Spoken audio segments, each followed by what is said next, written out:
बिस्मिल्लाहिर्रहमानिर्रहीम।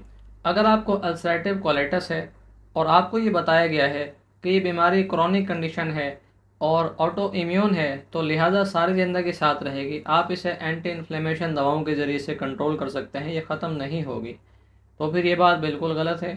इस बीमारी का बिल्कुल इलाज है। तो इसका इलाज करना कैसे है, ये बीमारी होती क्या है और क्यों होती है, मैं और सिम्टम्स क्या होते हैं, कुछ चीज़ें आपको बताता हूँ, उसके बाद मैं आपको इलाज बताऊँगा।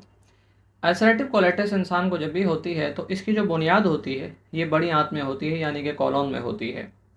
और इसका जो ताल्लुक होता है दो खास चीज़ों के साथ होता है। जब भी किसी को स्ट्रेस होता है, मेंटल हालत इसकी डिस्टर्ब होती है, तो स्ट्रेस का जो सीधा असर होता है वो जाकर इसकी गट पर पड़ता है और फिर गट के अंदर बैक्टीरिया की पॉपुलेशन बढ़ना शुरू होती है।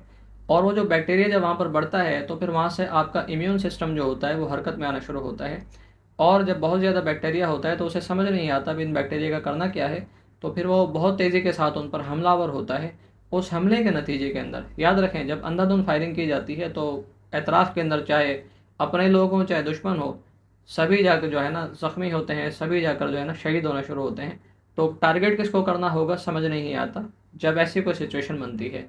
सेम यहाँ भी ऐसा ही होता है कि आपके बॉडी के अंदर जब बैक्टीरिया बढ़ना शुरू होते हैं गट के अंदर, तो वहाँ से इम्यून सिस्टम का रिस्पॉन्स आता है, लेकिन उसे समझ नहीं आता कि इसका हल कैसे करना है। तो वो अंधाधुंध फायरिंग करता है। नतीजे में आपकी जो बड़ी आंत होती है, कॉलोन होती है, उसमें इन्फ्लेमेशन पैदा होना शुरू होती है, उसमें सोजिश बनना शुरू होती है और उसके अंदर ज़ख्म पैदा हो जाते हैं। तो ये बीमारी यहाँ से वजूद में आती है।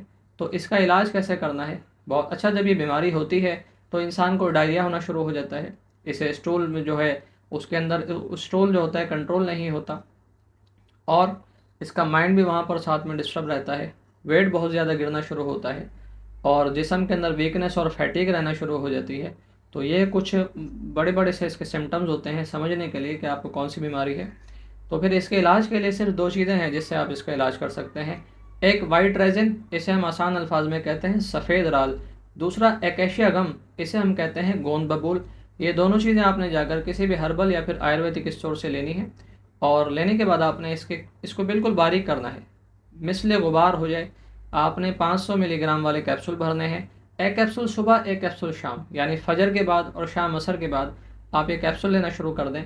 आप ये देखेंगे बहुत जल्दी आपकी जो बॉडी है रिकवर होना शुरू हो जाएगी। अगर बात कर लें साइंटिफिक रीज़न की और बात कर लें कि ये दोनों चीज़ें करते क्या है, तो चार अहम काम होते हैं इनके और चार तरीक़ों से आपकी इन्फ्लेमेशन और आपकी गट लाइनिंग की हिफाजत ये करती है। सबसे पहले आपकी गट के अंदर कहीं पर भी लाइनिंग डिस्टर्ब हो जाए, लाइनिंग ख़राब हो जाए, लाइनिंग डैमेज हो जाए, सबसे पहले लाइनिंग को रिपेयर करती है।